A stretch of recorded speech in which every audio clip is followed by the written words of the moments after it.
국내 투자자분들도 ETF에 투자 관심이 참 많습니다. 특히 해외에 상장되어 있는 다양한 종류의 ETF에 관심이 많아서 그렇다면 이번 하반기에 우리가 주목해봐야 될 해외 ETF는 어떤 것들이 있는지 이분과 함께 이야기를 나눠보도록 하겠습니다. ETF 투자에 특화된 곳이죠. 크래프트 테크놀로지스의 에이펙 오피스의 오기석 법인장 화상 연결되어 있습니다. 안녕하세요. 네, 안녕하십니까. 크래프트 테크놀로지스의 오기석입니다. 국내 투자자분들도 해외 ETF에 상당한 관심을 많이 갖고 계시거든요. 그러다 보니까 많이 매수하고 있는 해외 주식 순위에도 항상 또 상위권에 이 해외 ETF가 또 이름을 올리고 있기도 합니다. 자, 오기석 법인장이 보시기에 이 종목이 아닌 ETF에 투자해야 되는 가장 중요한 이유가 뭐라고 생각하세요? 네, 저는 투자에 있어서 이제 가장 중요한 원칙, 투자자들이 가져야 될 원칙은 이제 제 1원칙은 분산 투자라고 생각을 하고요. 계란을 한 바구니에 담지 마라라는 격언도 이제 역시 분산 투자의 중요성을 이제 널리 알리는 그런 말인데, 이제 특정 종목의 수익률만을 쫓아서 하는 몰빵 투자보다는 잃지 않는 투자 그리고 장기 투자를 위해서는 분산 투자되어 있는 ETF가 훨씬 더 유리하다라고 생각을 하고 있고, 더불어서 ETF 투자할 때도 특정 섹터로만 가는 게 아니라 다양한 이제 투자 전략을 좀 분산해서 투자하는 게 중요하다라고 생각을 합니다. ETF 자체가 분산을 해주긴 하지만 ETF조차도 우리는 좀 분산을 해야 된다는 말씀이시네요. 자, 이제 어쨌든 이제 본격적으로 우리가 관심을 가져봐야 될 ETF들을 한번 하나씩 공개해 보도록 할 텐데, 아무래도 투자자들은 조금 위험하더라도 조금 더 큰 수익을 안겨줄 수 있는 하이 리스크, 하이 리턴을 좀 원하실 것 같아요. 여기에 맞는 ETF 어떤 게 있을까요? 네, 사실 이제 국내 투자자분들이 이제 ETF 투자하실 때 이제 상당 부분 이제 차지하고 있는 게 조금 전에 말씀해 주셨던 하이 리스크, 하이 리턴, 이제 레버리지 혹은 인버스 ETF를 많이 하고 계세요. 근데 오늘은 약간 이제 괜찮다면 제가 쓴소리를 좀 하고 싶은 게, 이제 국내 투자자들의 ETF 투자 행태 자체가 조금 건전하지 못한 부분이 있어서 그걸 좀 짚어 넘어갈까라고 생각을 하는데, 이제 미국 ETF 시장 같은 경우는 전체 ETF 시장에서 레버리지하고 인버스 ETF 차지하는 비중이 자산 기준 한 전체 1% 정도 됩니다. 국내 같은 경우는 약 20% 이상이 이제 레버리지 인버스 ETF를 차지하고 있고, 거래 대금으로만 보면 쉽게 50%를 넘어가는 경우들이 많아요. 이제 그만큼 이제 상당히 위험한 ETF에 너무 많이 이제 개인 투자자분들이 투자하시는 게 아닌가라는 생각이 들어서, 장기적으로는 좀 올바른 투자 환경이 만들어지기에는 좀 힘든 상황이다라는 생각을 하고 있고요. 이제 레버리지 인버스 ETF를 좀 쉽게 설명을 드리려면 이제 이동 수단으로 좀 비유를 하고 싶은데, 레이싱 바이크와 같은 그런 투자 수단이다라고 저는 생각을 해요. 이제 경험이 많고 노련하고 또 완급 조절을 할 수 있는 그런 투자자들에게는 투자 목적지까지 좀 훨씬 더 빨리 도달할 수 있게 해주는 그런 투자 상품이지만, 그런 투자자들에게도 위험 부담이 있는 그런 상품이고요. 일반 투자자들의 경우에는 훨씬 더 주의가 많이 필요한 그런 상품이다라고 생각을 합니다. 이제 많은 투자자분들이 아직 완전히 인지를 다는 아직 못하고 계신 것 중에 하나가, 왜 레버리지 인버스 ETF 투자할 때 장기 수익률을 왜 못 쫓아가지? 라는 거거든요. 근데 이거는 이제 레버리지 인버스 ETF에 대한 기본적인 설명이 좀 필요한 부분인데, 이제 이런 상품들은 이제 하루 매일매일 일일 수익률을 이제 쫓아서 복잡하게 만들어 놨어요. 이제 예를 들어서 시장이 이틀 동안 각각 첫날은 10% 상승하고 둘째 날은 10% 하락했다라고 하면, 해당 기간 동안 시장 지수는 간단한 산수로 표현하면 1.1 곱하기 0.9 해서 0.99가 됩니다. 그래서 1% 하락하는 수익률은 마이너스 1%가 나오는데, 만약 3배짜리 인버스 ETF를 투자했다라고 하면 첫날은 30% 하락하고 둘째 날은 30% 상승하기 때문에 수식으로 또 표현하면 0.7 곱하기 1.3에서 0.91 마이너스 9% 수익률이 나요. 그래서 시장이 1% 하락한 첫 이틀 동안 인버스 3배짜리 상품 같은 경우는 3% 수익 나는 게 아니라 오히려 마이너스 9% 손실이 납니다. 이건 이제 운용상의 문제가 있는 게 아니라 모든 레버리지 인버스 ETF가 이런 식으로 일간 수익률을 바탕으로 복제하는 그런 전략이기 때문에 이런 특징이 나타났고, 특히 이제 변동성이 높은 장에서 훨씬 좀 불리할 수 있다라는 말을 좀 추가로 드리고 싶고요. 그렇기 때문에 이제 그 상품 이야기로 들어가면, 최근에 이제 서학개미분들이 가장 많이 투자하시는 레버리지 인버스 ETF가 제가 있었던 전점 직장인 이제 디렉시온의 SOXL, 디렉시온 데일리 세미컨덕터 불 3배짜리, 그러니까 반도체 3배짜리 레버리지 상품인데 5천억 이상 지금 하고 계시거든요. 근데 이런 상품 투자하실 때 항상 이제 목표 수익률하고 손절 가격을 설정을 하시고 매일매일 수익률을 점검하시면서 투자하실 필요가 있다라는 말씀을 좀 드리고 싶습니다. 알겠습니다. 일단 많이 투자하고 계시니까 뭐 반도체 업황 자체가 나쁜 건 아니잖아요. 그래서 뭐 SOXL에 관심을 가져도 되긴 하나 이건 좀 매일매일 수익률을 점검할 필요가 있다라는 말씀이시네요. 네, 맞습니다. 알겠습니다. 자, 그럼 정반대로 리스크 대신 좀 안정성을 추구하시는 분들을 위해서는 어떤 ETF를 소개해 주시겠어요?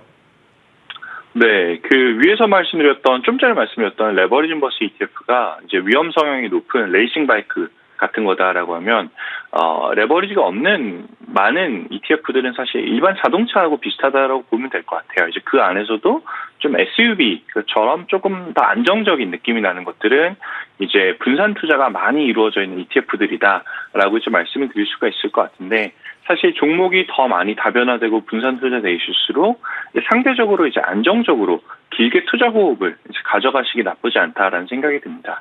이제 결국은 투자 기간이 길어질 수 있다라는 거는 이제 개인 투자자 입장에서 보면 가장 중요한 이제 메리트 혹은 포인트가 된다고 생각을 하는 게 개인 투자자들의 제가 생각했을 땐 개인 투자자들의 동료는 시간이라는 것밖에 없다고 생각을 해요. 결국 ETF 중에서도 장기 투자에 용이한 ETF를 바탕으로 투자하는 게 좋다라고 생각드리고 이 관련해서 오늘 말씀드릴 ETF는 두 가지를 좀 준비해봤는데 첫 번째는 이제 그 뱅가드 제가 역시 다녔던 직장이지만 뱅가드의 VTI 이제 뱅가드 토탈 스탁 마켓 인덱스라고 미국 주식에 전부 다 투자하는 ETF 다른 하나는 이제 VXUS라고 해서 토탈 인터내셔널 ETF라고 이제 미국 제외한 나머지 시장에 다 투자하는 그런 ETF들입니다. 그래서 그 VTI 같은 경우는 현재 전 세계에서 가장 큰 이제 ETF고 현재 운용 자산만 한 1,400조 원이 넘어가요. 그래서 아직 한국에서는 좀 덜 알려지긴 했지만 미국에서는 가장 큰 사랑을 받는 그런 ETF고 이 상품의 가장 큰 장점 중에 하나가 총 현재 3,781종목 어제 기준으로 3,700 종목이 넘는 종목에 투자를 하고 있다. 결국은 이 ETF 하나 투자했을 때 미국 시장에 상장된 거의 대부분의 주식들에 대해서 내가 주주가 될 수 있다라는 측면에서 매력도가 있다라고 보고 있고요. 반대로 이제 VXUX 같은 경우는 이제 보다 450조 원 정도 되는 운용 상품인데 이제 이거는 한 종목으로 약 7,500종목 이상의 전 세계 미국 제외한 전 세계 주식에 투자할 수 있는 그런 ETF예요. 이거 같은 경우는 VTI 같은 경우가 미국 시장에 다 투자한다라고 보면 VXUX 같은 경우는 미국 제외한 전 세계 주식시장에 다 투자하고 있고 이 안에는 삼성전자를 포함한 한국 주식도 같이 포함이 되어 있어서 이 두 개만 가지고 사실 그 전 세계 주식시장의 모든 종목, 거의 모든 종목 다 투자할 수 있다라고 생각하면 이거 이상으로 안정적인 ETF는 없다라고 생각을 하고 있고 특히 투자자 입장에서는 꾸준히 투자할 수 있다라는 그런 장점이 있어서 장기 투자 혹은 노후 대비에 충분히 이제 활용될 수 있는 그런 ETF들이다라는 생각을 하고 있습니다. 네, 알겠습니다. 그 말씀하셨던 뭐 디렉시온이라든지 뱅가드라든지 ETF 많이 발행하는 곳인데 거기 두 군데 다 거쳐 오신 오기석 법인장입니다. 정말 뭐 ETF 투자의 전문가라고 할 수 있을 것 같은데 마지막으로 한 가지 질문만 더 드려볼게요. 요즘에 그 성장주를 추종하는 ETF들의 성적표가 영 안 좋잖아요. 이런 가운데서 그나마 그래도 캐시우드는 곧 혁신적인 성장주의 시간 돌아올 것이다. 막 이렇게 주장을 하고 있는데 이 성장주 추종하는 ETF 때문에 아직 손실권인 분들 많을 것 같거든요. 그분들을 위한 조언을 좀 부탁드리면 어떨까요? 네, 그 개인적으로는 사실 캐시우드가 가지고 있는 혁신적인 ETF 전략이 좀 찬사를 보내고 싶은 게 상당히 공격적이기도 하고 뭐 미래적 지향적이기도 하지만 이제 동일한 전략의 포트폴리오를 5년 이상 사실 유지하기가 거의 불가능하거든요. 시장에 부침이 있는데 그래서 시장의 부침이 흔들리지 않고 본인 투자 전략을 꾸준히 유지하시는 것이 대단하다라는 이제 생각을 하고 있고 지금 이제 그 캐시우드의 ETF, 아크 ETF들 같은 경우는 좀 기술적으로 좀 중요한 구간에 접어들어 있다라는 게 개인적인 생각입니다. 특히 이제 현재 200일 이평선이 아크 ETF들의 저항선 역할을 지금 한 달 동안 하고 있는데 최근 들어서 좀 다시 상승하고 있는 나스닥 지수와 함께 같이 더 상방 탄력을 받게 된다라고 하면 저항선을 뚫어서 이제 추가적인 상승이 이제 나타날 수도 있다라는 생각이 들고 있고요. 아마도 이런 이제 저항선 돌파를 조금 더 쉽게 해줄 수 있는 그런 전략 중에 하나가 이제 개인 투자자들의 관심이 아닐까라는 생각이 드는데 사실 작년에 그 캐시우드 ETF들이 성장하는 구간에서 개인 투자자들이 워낙 이제 강하게 이제 매수세를 보였었던 측면이 있는데 올해는 좀 사실 좀 잦아들은 그런 상황이에요. 다시 이런 투자자들의 캐시우드 ETF 혹은 그런 전략, 미래지향적인 전략에 대한 선호가 다시 나타날지 사실 그게 어떻게 보면 현재 시점에서 이제 그 성장주 ETF들의 가장 큰 돌파구가 될 가능성이 높다라는 생각을 하고 있습니다. 알겠습니다.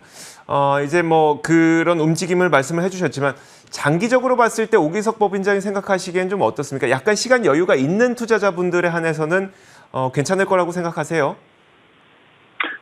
사실 이제 워낙 변동성이 조금 높은 그런 상품이기 때문에 이제 본인 투자 성향이 나는 변동성이 사실 상당히 높은 것도 괜찮다라고 하시는 분들은 참고 기다리실 많은 의미가 있다라고 생각을 하고 있고요. 반면에 이제 나는 한 3%에서 5% 손실도 좀 보는 게 힘들다라고 생각을 하면 이제 사실 이제 캐시우드의 그런 전략보다는 오히려 안정적으로 수익을 이제 달성할 수 있는 배당주 전략들이 낫다라고 이제 생각을 하고 있는데 배당주 전략 같은 경우는 크게 보면 두 가지 정도가 있어요. 하나는 배당주를 극대화하는 전략이 있고 다른 하나는 이제 그 일반적인 고배당 전략이 있는데 최근에 이제 미국에서 관심을 많이 끌고 있는 이제 성장세가 높은 JP모건의 JEPI라는 ETF가 있는데 이거 같은 경우 뭐 연배당률이 9% 가까이 나오는 그런 상품이어서 뭐 이런 상품들 혹은 이제 전통적인 고배당 전략이면 iShare의 HDV라는 ETF도 있고 저희 QFT의 HDIV라는 ETF도 있는데 HDIV 같은 경우는 작년 한 1년 동안 36%를 뭐 큰 변동성 없이 상승해 왔었어요. 그래서